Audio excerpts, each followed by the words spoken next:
A big what's up to everybody, welcome back to the channel. Your Philadelphia 76ers have been bitten by the injury bug as of lately, which has put doubt in the growing amount of momentum and chemistry that this team had moving forward. Star guard James Harden has been dealing with a foot injury for some weeks now. Furkan Korkmaz has been sidelined as of recently and actually looks pretty, fly on the bench. Tobias Harris has been dealing with a thigh issue that has kept him out of the starting lineup the last 2 games, and Tyrese Maxey fractured his foot seemingly out of nowhere while having one of his greatest performances of the season up to this point. He's gone for about a month, and Joel Embiid scared the living hell out of every single fan, out of every single Sixers fan within a 200,000-mile radius when he tweaked his leg in the waning minutes of yesterday's game against the Minnesota Timberwolves. Alas is life, ladies and gentlemen. Big man Embiid ended up being fine, but the point still stands. This squad is beyond banged up, going into a important pivotal stretch that might very well make or break the season. So what does this mean for the team and for our chances to win a Larry O'Brien trophy at the end of the year? Where do we go from here? All that and much more will be answered in the next 7 minutes. Let's get to the video.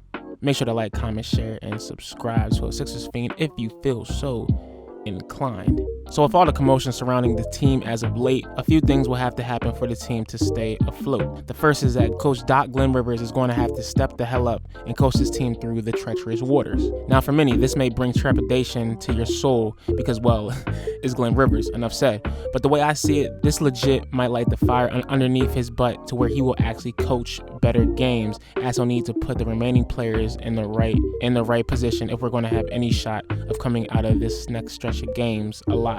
Now obviously this can go one of 2 ways. Either he gets in his bag or gets further exposed. For our sake, let's hope it's the former. Number 2, this will be time to showcase our bench even more, specifically our guard depth, to see what they can do. Now, I'm not going to lie, I've been very impressed by Shake as of lately. Bull has been balling out, which is crazy because I swore to my man's Quadric a few weeks ago that Bull was cooked. The last 2 games where he's been thrust into an important role gives me signs of the old Shake back in 2019, 2020, before the whole pandemic began.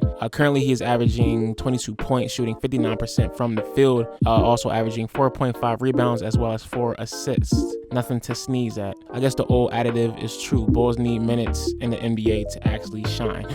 Duh. Word to Isaiah Joe and Charles Bassey. Additionally, within our guard play, DeAnthony Melton has filled nicely with the team so far, especially on defense. Like, bro, I swore we was finna win that game yesterday when he pickpocketed Ant with like 5 seconds left. He honestly should have threw that oops to the actual trailer, yo. Wells Fargo would have went crazy if we would have won a game on an alley-oop dunk off of a steal, but it's all good though. I just love the confidence that is exuding out of him as of right now. Now, with all that being said, with these 2 players, these 2 guards, they're the only ones that we have.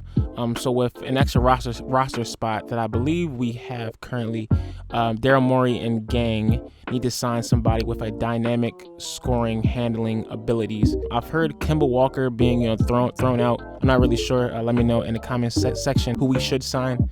It's a few balls that we need. We also need shooting as well, but wouldn't be a Sixers team if we didn't need shooters. Now, for everything to go well, of course Joel Embiid is going to have to dominate, which is a good joint because he has the experience in that same exact department. If we think back over the last 2 seasons, or let me not fraud, the last season, his last couple of stat lines have been looking ridiculous so far. So I can firmly say that our boy is back. Welcome back, Mr. Hans Embiid. We've missed you. Now, this stretch specifically by himself may actually boost his MVP resume. You already know Bulls were going to use the actual excuse, well, Embiid can't win MVP because he had help throughout the whole season. Yeah, I either.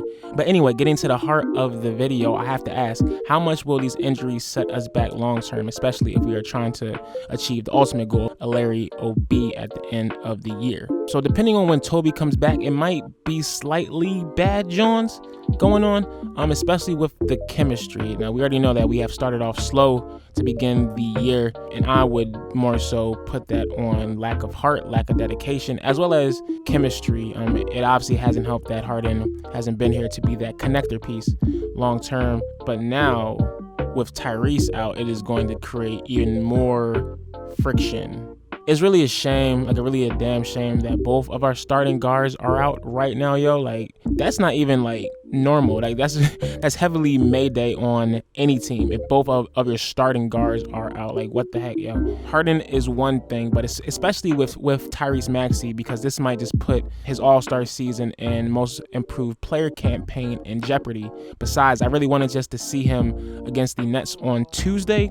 Now that matchup may definitely be different now with Embiid by himself star-wise, so maybe that ends up helping the team in the sense of it'll hype them up to actually play better against the Nets.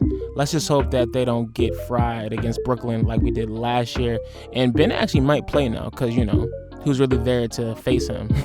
So I think Ben might actually play. Looking at the schedule, the next 10 games through the middle of December, which is when I believe Harden comes back, they were saying online, or they were saying, I was hearing that he is on schedule. He is actually earlier than expected to come back. So around December, mid-December.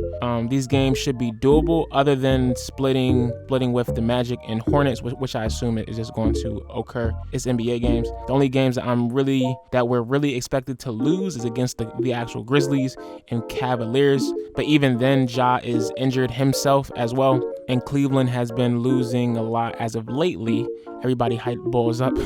If we can come out of this stretch like 2 or 3 games above 500, that will actually be enough. We're actually 8-8 now, so around 14-12, somewhere around there. By the time Harden comes back, we should be still within a playoff seed. Probably the 8th, 7th, 6th, maybe even 9th seed, but that should be fine, so we can gain more chemistry going along the rest of the way. So yeah, to recap, while I think these injuries are a bad jaunt long-term to the team chemistry-wise, I think it can be a blessing in disguise by 1, lighting a fire up under Doc Rivers, which is greatly needed. 2, it gives our bench that we signed for so much money in the offseason time to play and to flex their actual skills. And 3, it gives Embiid full reign to obtain MVP, which, newsflash, he is owed. So no, the squad is not done yet, over yet, but we cannot lose, because if so, I want to thank everybody for pulling up and listening to A Brother Think. Like, comment, share, subscribe with the Sixers Fiend if you feel so inclined. On a scale of 1 to 10, how screwed are the Sixers because of these injuries? Let me know in the comment section. As always, them Bulls are mad because the process worked. My name is Cain, and I will see you next time. We better beat the Nets on Tuesday, y'all. I swear. Peace.